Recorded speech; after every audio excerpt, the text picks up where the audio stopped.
Ikatlo, nangingilin sila ng Araw ng Sabat. Sabbath keeper po sila. Pansinin po ninyo.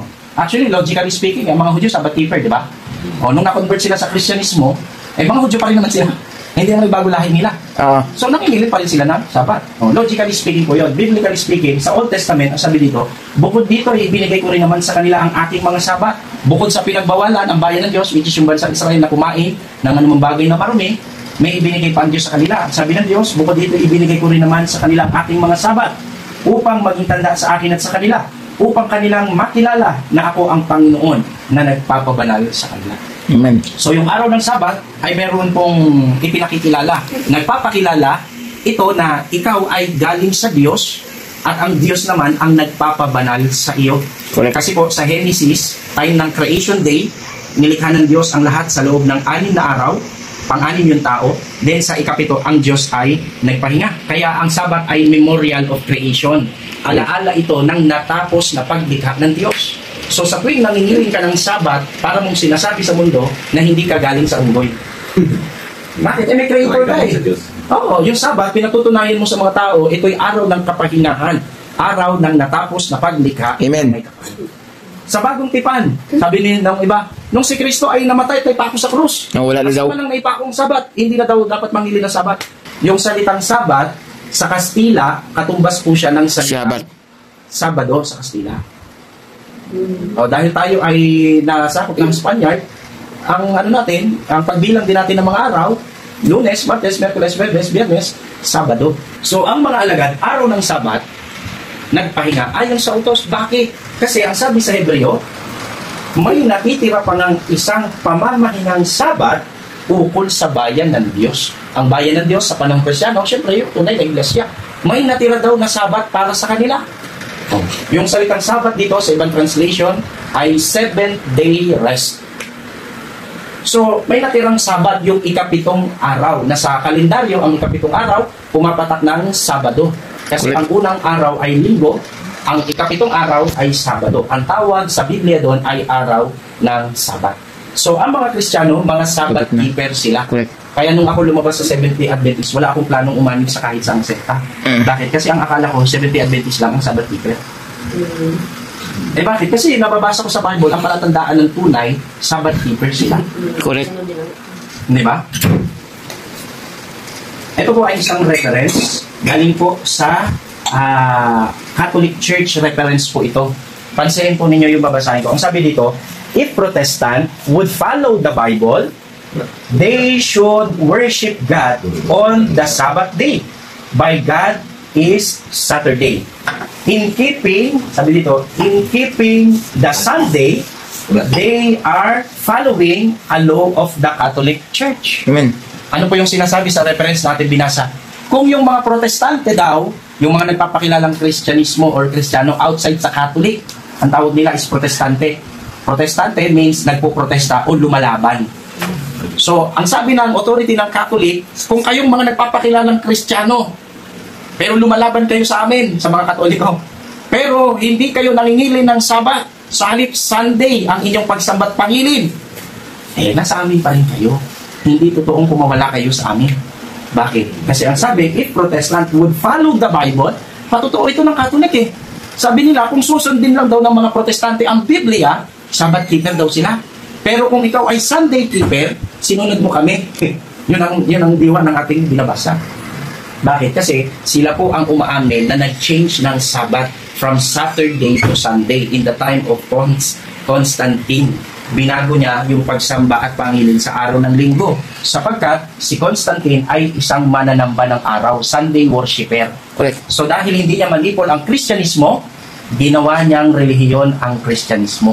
Nga lamang kompromiso. Kung ano yung practice niya, ipinasok niya doon sa Christianity. Kasama doon yung kanyang paniniwala na sumamba sa araw.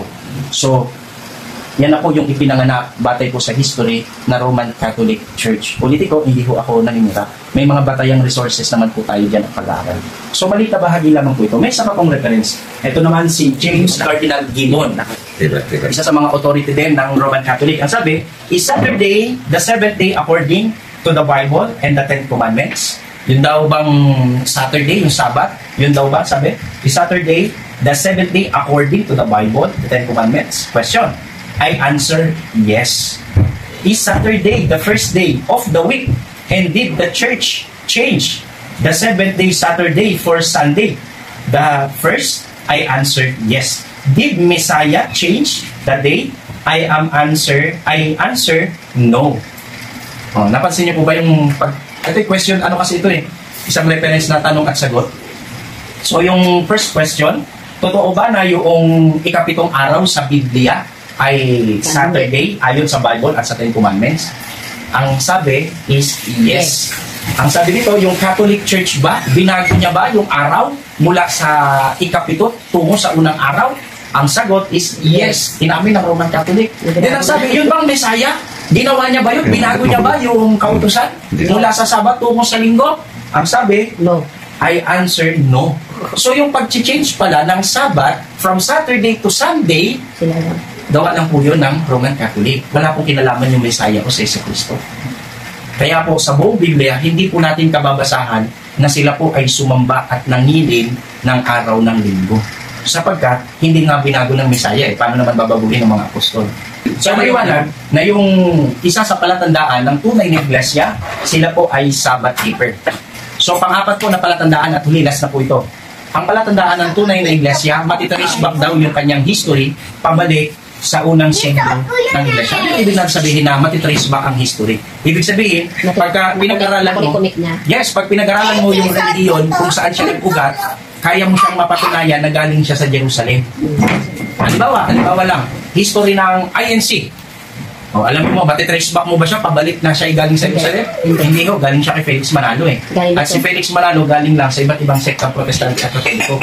So, hindi mo siya matitrace back pabalik sa Jerusalem. Seventh-day Adventist. Matitrace back ba siya pabalik sa Jerusalem? Hindi rin. Sapagkat ang Seventh-day Adventist ay bunga ng Millerite movements sa Amerika. So, hindi siya natitrace back. Yung tunay na iglesia, natitrace back po siya pabalik sa Jerusalem. Balikan natin saglit yung history ng church. Pansinin po ninyo, sabi, datapwat pagka kayo'y pinag-uusig nila sa isang bayan ito, ay magsitakas kayo tungo sa kasunod na bayan. Ano po yung patutuon ng Panginoong Jesucristo? Ang sabi ni Jesucristo, pag siya ay nasa langit na, yung mga alagad niya, pinagbilinan niya. Ang sabi niya, pag pinag-usig kayo sa bayang ito, huwag kayong lumaban. Ang gawin niyo, lumipat kayo sa kabilang bayan. Kaya po, ang Kristyanismo, sila po ay nagtatago, sila po ay nangangalat. Kapag inuusig, hindi po sila nakikipagtalo o nakikipag-away. Sila po ay umiiwas at sa bawat lugar na kanilang pinupuntahan ay ipinapangaral nila ang Ebanghelyo. Sapagkat puro na Jesucristo. Kaya yun din po ang ginawa ng mga alagad sa Gawa 8, talatang 1 at 4. At si Saulo ay sumang-ayon sa kanyang pagkamatay. At ng araw na iyo'y nangyari ang isang malaking pag-uusig laban sa iglesia na nasa Jerusalem. At silang lahat ay nagsipangalat sa lahat ng mga dako ng Judea at Samaria maliban sa mga apostol.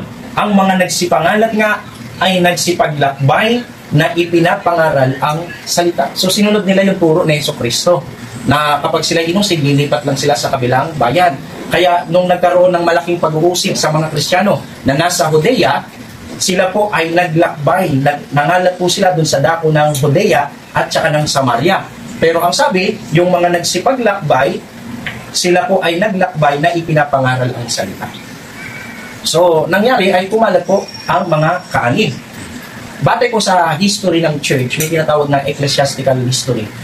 Based po sa history of the true church, ang sabi po dito, the passage describe a historical narrative of the church established in Jerusalem, its journey across Asia Minor and Europe, and it's eventually arrived in Amerika. Batay po sa history, nasundan nila yung kung saan napunta yung true church. Yung true church daw, na galing sa Jerusalem, ito daw po ay naglakbay at nakarating hanggang sa Asia Minor. Sa panahon natin ngayon, yan ang Turkey. Yan ang Turkey. Kaya nagkaroon ng mga Kristiyano sa part ng Asia Minor or Turkey. Then mula doon, naipalaganap din ang Kristyanismo sa part ng Europe. Kaya sa history, part ng 1600, nagkaroon ng 11 congregation. Diba, tinalaki natin yan last Sabbath? 11 congregation sa part ng Europe na ang practice nila, Sabbath keeper, commandment keeper, at hindi kumakain ng hayop na marunong karumalduman. Bakit? Kasi nga, based po sa history, ang Kristiyano, naglakbay, nakarating pala sa part ng Europe. At doon ipinalaganap ang ebanghelyo ng Panginoon. So, makukonect ba natin yung Church of God na ating kinabibilangan? Based sa history, matitrace back ba natin? Mula po sa Jerusalem patungong Amerika. Tingnan nyo po. Ito po ay history ng church ng Seventh Day sa Salem, West Virginia. Ito po yung kinabibilangan natin. Ang sabi dito, the text discusses the Seventh Day Church of God, emphasizing its American origin and unique connection to European roots. It highlights that most churches of this type in the United States were born from revival, with the exception of the Seventh Day Church of God, which has a direct link to England.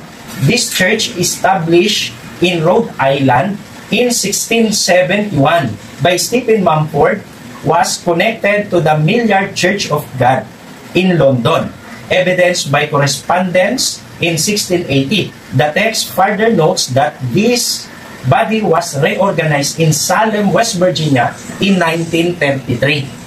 Napansin niyo po ba kung paano umunik sa history yung church natin? From Bible to history. Kasi yung Bible natapos ng 1st century. So susundan natin ang history batay sa mga historian. At sabi dito, nung nagkaroon ng church sa Europe, based sa history, 11 congregation. Isa po doon sa 11 congregation, yung Milliard Church of God. Galing po doon yung grupo ni Stephen Mumford.